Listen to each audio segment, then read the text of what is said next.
अस्सलाम वालेकुम। आज हम सॉल्व करेंगे ग्रिफिथ इलेक्ट्रोडायनामिक्स का प्रॉब्लम नंबर 2। ठीक है, जिसको मैंने हाईलाइट कर दिया है starting from the Laurent force law. अब उसने हमें ये बता दिया है कि हमने लॉरेंट फोर्स लॉ को यूज़ करके, जो कि इक्वेशन 5.16 में दिया गया है, उसको यूज़ करके टॉर्क फाइंड करना है on steady current distribution. And हमारे पास एक लिमिटेशन दी गई है, ठीक है, कि हमने ये सिर्फ स्क्वायर लूप के लिए फाइंड नहीं करना, बल्कि ऑल करंट डिस्ट्रीब्यूशंस के लिए फाइंड करना है एंड शो करना है कि जो हमारे पास टार्क है वो m क्रॉस b के इक्वल है if b magnetic field is uniform. तो ये हमारे पास है। अब हमने लॉरेंट्ज़ फोर्स लॉ से स्टार्ट लेना है इसका। तो लॉरेंट्ज़ फोर्स लॉ हमारे पास क्या था?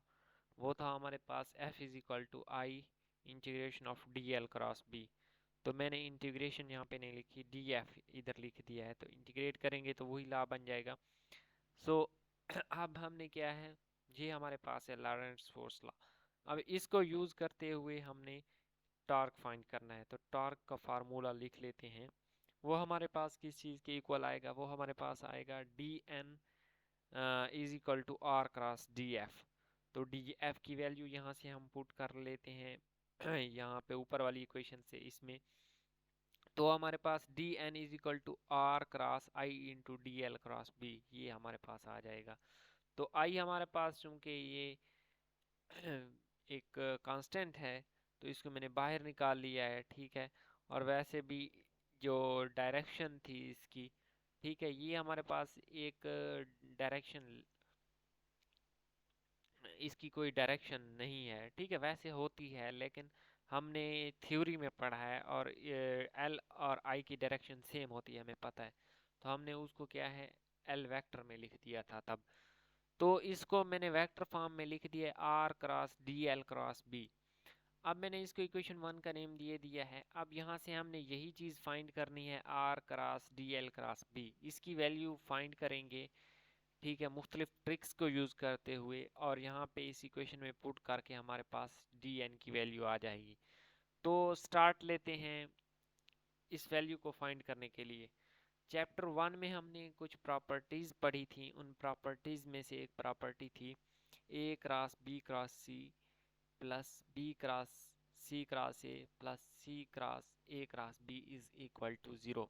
ठीक है, ये प्रॉपर्टी थी A cross B cross C. ये हमारे पास होता है वेक्टर ट्रिपल प्रोडक्ट। तो इसके लिए मैंने मेरे चैनल पे एक वीडियो भी मौजूद है, इसका प्रूव मैंने करवाया हुआ है, वो भी आप देख सकते हैं। तो अब इस प्रॉपर्टी को यूज़ करते हुए जो हमारे पास पहला वेक्टर है, मैंने उसको कह दिया ए की जगह आर, ठीक है, बी की जगह डी एल और सी की जगह बी। अब अगेन इसी वे से हमने क्या करना है, यहाँ से आगे नेक्स्ट लिखना है। बी की जगह डी एल था, सी की जगह बी था और ए की जगह आर था। तो यहाँ से plus this one equal to zero. ठीक है, ये मैंने क्या है, उस प्रॉपर्टी को यूज़ किया है। उस प्रॉपर्टी को यूज़ करते हुए इस वैल्यू को जो यहाँ पे दी गई है, ठीक है, इस वैल्यू को मैंने प्रॉपर्टी को यूज़ करते हुए लिख लिया इधर, ठीक है। तो ये इक्वल टू ज़ीरो है।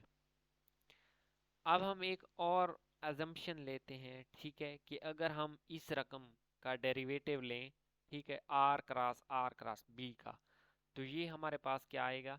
अब यहाँ पे इसको मैंने इक्वेशन 2 का नेम दे दिया और इसको इधर स्टॉप कर दिया है। अब हम एक और चीज़ देख रहे हैं। वो क्यों देख रहे हैं? यहाँ से हम एक वैल्यू निकालेंगे और इस इक्वेशन 2 में पुट करेंगे, और देन हम R cross D L cross B find कर लेंगे। तो अब मैंने क्या किया है, आर क्रॉस बी का मैंने क्या है, डेरिवेटिव ले लिया है। और यहाँ पे क्या है, हमारे पास प्रोडक्ट रूल अप्लाई होगा। एक दफ़ा आर पे हम अप्लाई करेंगे और एक दफ़ा आर क्रॉस बी पे अप्लाई करेंगे। तो जब आर पे अप्लाई करेंगे तो D R cross B plus R cross into D R cross B.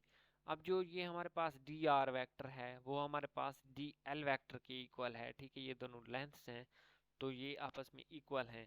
तो अब हम क्या है डी एल, जहाँ पे डी आ रहा है उसकी जगह डी एल लिख देंगे। डी एल लिखेंगे तो हमारे पास क्या होगा, अब मैंने इस इक्वेशन को रीअरेंज भी साथ में कर दिया है। यहाँ पे डी आर की जगह डी एल लिख दिया है क्रॉस आर क्रॉस बी, और दूसरी साइड पे हमारे पास क्या था डी इंटू दिस वन, और ये वाली जो रकम है ये दूसरी साइड पे जाके माइनस हो गई, ठीक है, ये वाली रकम। नेक्स्ट स्टेप में क्या है, इस साइड पे पॉजिटिव थी और यहाँ पे क्या है माइनस हो गई। तो अब नेक्स्ट स्टेप क्या है, D L cross R cross B की जगह मैंने क्या है इनकी आपस में रिप्लेस कर दिया, आर क्रॉस बी की जगह बी क्रॉस आर कर दिया है। तो इससे क्या होगा, एक हमारे पास बाहर नेगेटिव साइन आएगा, नेगेटिव साइन आएगा तो मैंने इधर भी नेगेटिव को मल्टीप्लाई कर दिया और इधर भी। तो ये डी वाली रकम पहले पॉजिटिव थी अब नेगेटिव बन गई है और ये पॉजिटिव बन गई है। तो ये वाला क्या है, जो माइनस था ये मैंने दूसरी साइड पे मल्टीप्लाई करवा दिया है। तो अब D L cross B cross R ये हमने फाइंड कर लिया है। अब यहाँ से इक्वेशन देखें तो हमारे पास क्या है, इक्वेशन 2 में D L cross B cross R ये एक वैल्यू मौजूद है और यही हमने क्या है इस अजम्पशन से फाइंड कर ली है। तो इसको इक्वेशन 2 में पुट करेंगे तो हमारे पास क्या आएगा, यहाँ पे मैंने उस होल को राइट कर लिया है। पहली टर्म एज इट इज, दूसरी की जगह ये D L cross R cross B की वैल्यू मैंने पुट कर दी है। अब यहाँ से देखें ये फर्स्ट रकम और ये सेकंड ये आपस में सेम है तो ये आपस में क्या है ऐड हो जाएंगी। तो ये बन जाएगा 2r cross D L cross B minus D into R cross B plus B cross R cross D L is equal to 0। ठीक है, बाकी चीज़ें सेम ही हैं जो यहाँ पे वैल्यूज पुट की हैं, ये उसी इक्वेशन 2 को आपने अगेन भी देख लेना है अगर आपको यहाँ से समझ नहीं आई तो। अब यहाँ पे क्या है, हमने इस वैल्यू को अलहदा लिख लेना है और बाकी जो है इक्वल टू के दूसरी साइड पे मैं ले गया हूँ। तो इससे हमारे पास क्या होगा, हम यही चीज़ फाइंड करना चाहते हैं R cross D L cross B, हमने ये वैल्यू फाइंड करनी थी। तो ये 2 है क्या है दूसरी साइड पे जाकर डिवाइड हो जाएगा। अब ये हमारे पास वैल्यू आ गई है R cross D L cross B.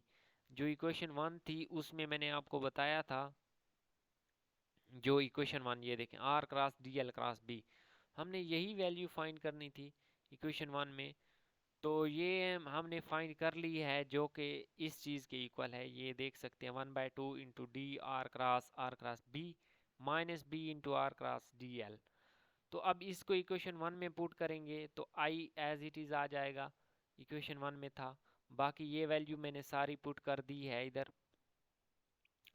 अब यहाँ से आगे नेक्स्ट समझने की बात ये है कि इसको आगे हमने सॉल्व करना है। ठीक है, अब दोनों साइड पे क्या इंटीग्रेट करेंगे, जब हम इंटीग्रेट करेंगे तो हमने इसके फाइनल रिजल्ट तक अप्रोच करनी है। ठीक है, वो कैसे, जो लेफ्ट साइड है वो तो टार के इक्वल आ जाएगी। ठीक है, और दूसरा जो हमने क्या है प्रॉब्लम में पढ़ा था स्केयर लूप, तो लूप हमारे पास क्या है क्लोज्ड।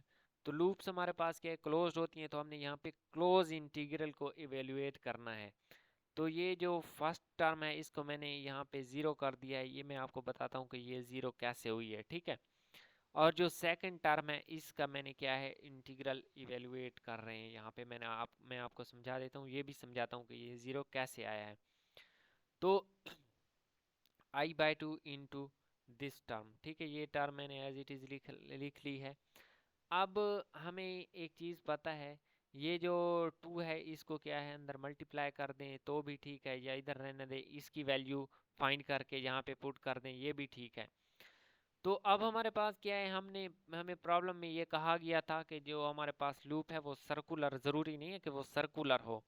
अब हमने क्या है, मैंने एक ये लूप ले ली है। ठीक है, और यहाँ पे हम इनफिनाइटेसिमल एलिमेंट्स लेंगे, बहुत ही छोटी छोटी लेंस लेंगे। ठीक है, जिसका एक सेंटर होगा उसका ये रेडियस है। तो अब हमारे पास क्या है, ये एक ट्राइंगल बन रही है। तो ट्राइंगल का क्या हमारे पास क्या फार्मूला होता है, वो होता है हमारे पास उसका एरिया फाइंड करने का फार्मूला होता है 1/2 इंटू लेंथ ज़रा बेस ज़रा हाइट होता है, ठीक है। तो वो हमारे पास ये अगर उसका एरिया फाइंड करें तो वो आ जाएगा 1/2 into integration of R cross D L, ठीक है।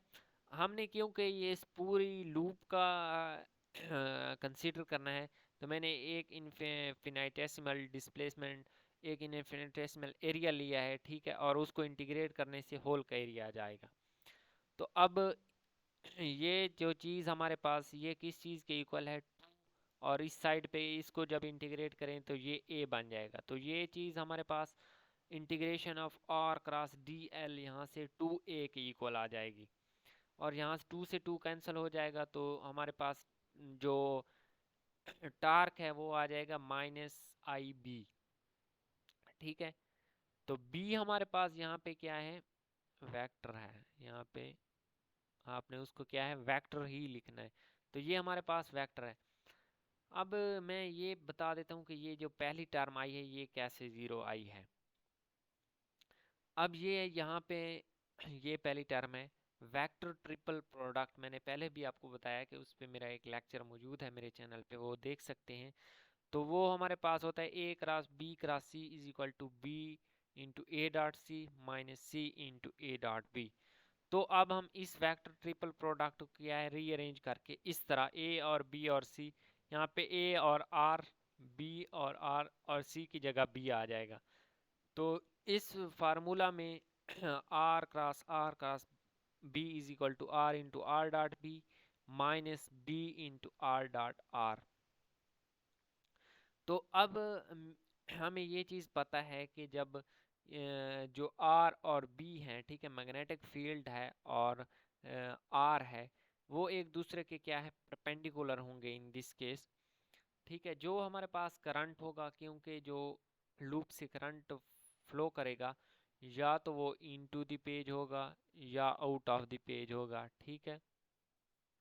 तो हमारे पास क्या है, यहाँ पे आर और बी जो मैग्नेटिक फील्ड हैं वो एक दूसरे की क्या है, परपेंडिकुलर होंगे। तो ये हमारे पास ये चीज़ ज़ीरो हो जाएगी, ठीक है।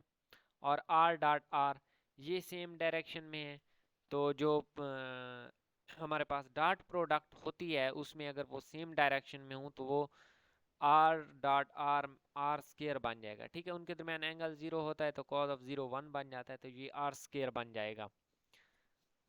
अब आर स्केयर बन जाएगा, तो अब हमने क्या है, इसको इंटीग्रेट करना है, ठीक है। लेकिन हमारे पास यहाँ पे मैंने आपको बताया कि ये है क्लोज्ड लूप।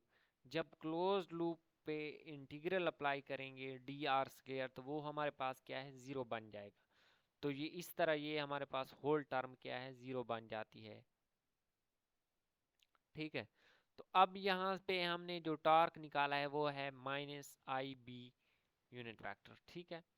तो अब हम ठीक है, ये मैंने अगेन उसको यहाँ पे शो कर दिया है।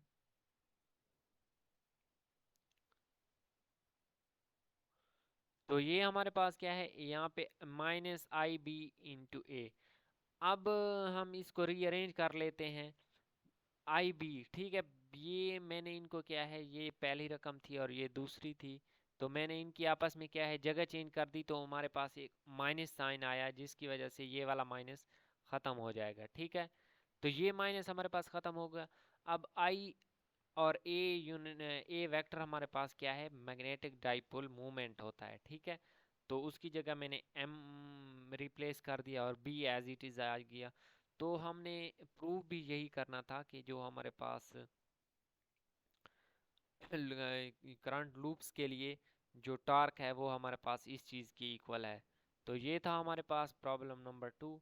अब मिलते हैं नेक्स्ट प्रॉब्लम में। अगर आपको किसी भी पॉइंट की समझ नहीं आई तो आप कमेंट सेक्शन में पूछ सकते हैं। अल्लाह हाफिज़।